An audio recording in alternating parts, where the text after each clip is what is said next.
Hi everyone, welcome back to the channel. Today I'm going to be reacting to my Premier League predictions, which almost seems, I think it's nearly a year ago since I put that out.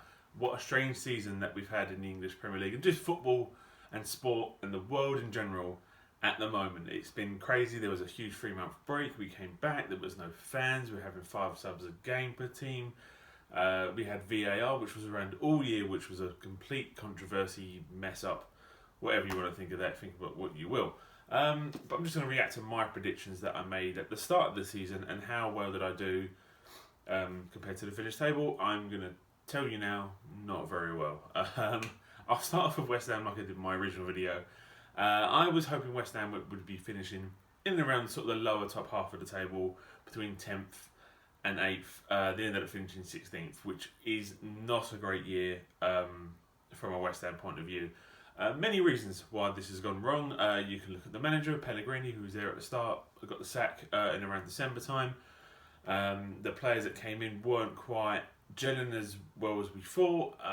The ownership has just not been right. Pretty much since Sullivan and Gold have taken over, there is a plethora of things. I'm not going to blame the stadium because that's just old hack. So didn't go right. There was too many gaps defensively. One of the main things that went wrong for West Ham is Fabianski getting injured quite early in the season. They're not really having a very good replacement goalkeeper. We sold Adrian in the summer before they were going to Liverpool, which at the time I think was a right move because he's a first team goalkeeper on first team wages. They wanted to kind of get his wages off the strain of the club and bring someone else in who is going to play second fiddle with Fabianski and be paid accordingly. Which is fine, you can do that, that's not a problem. But the problem was the goalkeeper they brought in, Roberto, was maybe the worst goalkeeper I have seen in a West Ham shirt. And I have seen some horrible players playing goal for West Ham, but he was the worst. The time when he punched the ball into his own net against Burnley, that was a writing on the wall. So we ended up bringing the third choice goalkeeper in, David Martin, who did well, but he's not a standard Premier League goalkeeper. He's a lower league goalkeeper. He's very well. Has a lot of experience. Obviously, the romanticism of the fact that he's Alvin Martin's son, who's a West Ham legend, and obviously the moment against Chelsea when they got the clean sheet and they won at Stamford Bridge and he was crying was a tender moment. Unless you're a Chelsea fan, you would kind of see the happy side of that, I would assume. So that was one of the main problems. Ended up bringing Darren Rounduff back in, who was the understudy to Adrian. He played a couple of games, and then Fabianski came back, and it seemed to show up a little bit. He was still very sort of mistake-ridden since his injury. I think he's maybe got one more year in before we've really got to start looking at another goalkeeper. As well as defensively as well, that they couldn't find a good combination between right back with Fredericks. I don't think he's quite got it as a Premier League right back. Zabaleta, as much as he's a great professional, his legs have gone, so he can't keep up with the pace of the game anymore. Left back again, I think Aaron Cresswell's kind of, his best days are now past him. He's kind of on the downturn. He's good going forward. He puts a great ball in, but defensively he does leave himself open. Masuaku is not a defender. He's barely even a footballer. I don't know why he's still here. He should have gone in January. Hopefully he goes in the summer. And in the middle as well, we couldn't really get a good combination between Diop and Balbuena. Bonner, Rice played a couple of games there, and you don't want Rice because you want Rice in midfield.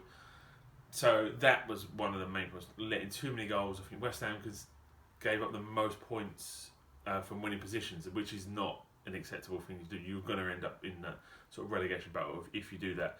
So hopefully defensively West Ham improve next year. We only keep our fingers crossed, but we'll see how it goes. Moving on to relegation, this one I got really wrong. I had Crystal Palace, Sheffield United and Southampton to go down. All 3 stayed up. Sheffield United were challenging for Europe prior to the lockdown. They kind of fell off the wagon once they came back. Southampton, Danny Ings just incredibly just won it. Just done everything for him. He was up for the Golden Boot towards the end of the season, which nobody would have predicted. It shows that if you can keep someone like Danny Ings fit, hopefully this will happen with Jack Wilshere at West Ham.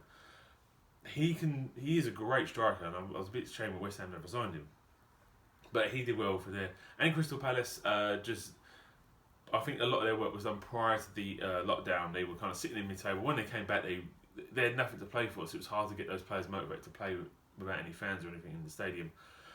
So the team did go down with Norwich, who went down just with a whimper. didn't really show much. They beat City really early in the season. Other than that, they didn't really show much to kind of, they were going to keep up, stay up. Norwich. Then we had Bournemouth, who went down, who have been in the Premier League for a few years now. Eddie Howe, I think it was just only one season too many. He kind of ran out of ideas. They needed probably maybe to bring somebody else in. As much as I know that Eddie Howe and Bournemouth have such a great relationship because he played there and he's brought them from the lower leagues all the way up to the Premier League, but every now and then you do need to change it up. And I just think that was probably the writing was on the wall this season for this one.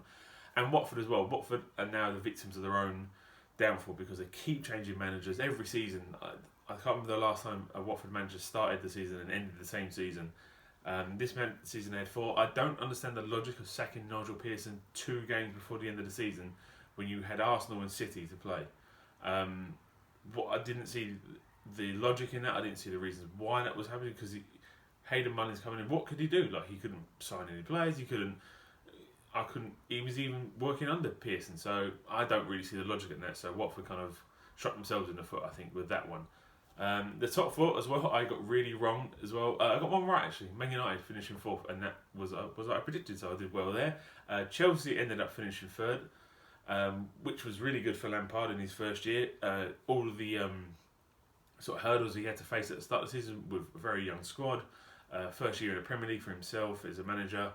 The transfer ban there at the start of the season, they even lifted it before January and they still didn't sign anybody. I think although he did it so I can do it without the money, but he done really well, Frank Lampard, and got to the FA Cup final but ended up losing that to Arsenal. I had Tottenham to finish 2nd, but that did not happen. Tottenham had an awful season. Again, a managerial change. Went from Mourinho. Mourinho, I don't think is the manager that he was. He's definitely lost. His style was, the game's moved on from what he used to do.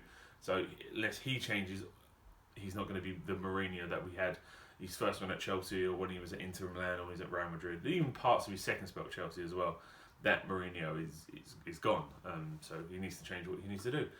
As well as Arsenal, I had Arsenal to finish quite hard, and to finish, I think, 8th in the end, Arsenal, which is a terrible season for them. But I did say that Arsenal would struggle defensively, and they did. They brought in David Luiz, which, again, I don't understand the logic of why you think, oh, we need a defender, we'll go get David Luiz.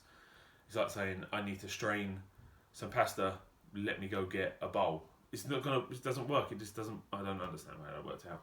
And then obviously Emery lost his job as well. Arteta come in. He's showing promising signs. And again, from the lockdown when coming back, Arsenal, they were performing quite well. So maybe they'll do better next year.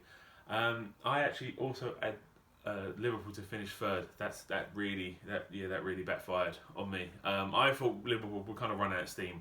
They had such a try last year to kind of pip City, and they just missed out. And sometimes that really kind of demoralises players, and then a lot of like Mane and Salah went played in the African Cup of Nations. Firmino played in the Copa America. So I thought they would just burn out, but they didn't. They just started off on fire and they didn't look back. They won, I think, their first maybe 17 games of the season. Didn't lose a game until just before the lockdown happened, and then lost it away at Watford. But they just steamrolled everybody Liverpool. An amazing side. Some people compare it to the greatest Premier League sides of all time. I only think you can't make that comparison right now. I think you need to wait and see how this team kind of performs, because they've done it. They had a good season last year. They had a really good season this year. Can they repeat it again next year? Then we'll kind of discuss it in the greatest leagues of all time. City finished 2nd as well. They just weren't at the pace. It was actually the other way around. City seemed to have burnt out from last year's title race.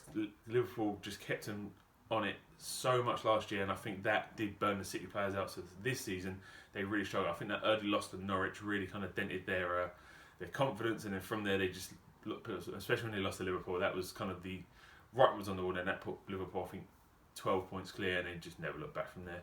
So overall my predictions were horrendous. It was 1 out of all the ones that I did, so not great. Hopefully next year I'll get a better prediction for you. It's going to be a weird one. Obviously, the season started later, but it's a lot sooner after the end of the season. Obviously, the European leagues are still going. The Champions League's still on. So it's all a bit crazy at the moment. So next year's maybe hard to predict, but we will see how things go. Anyway, thanks very much for watching. I'll see you next time.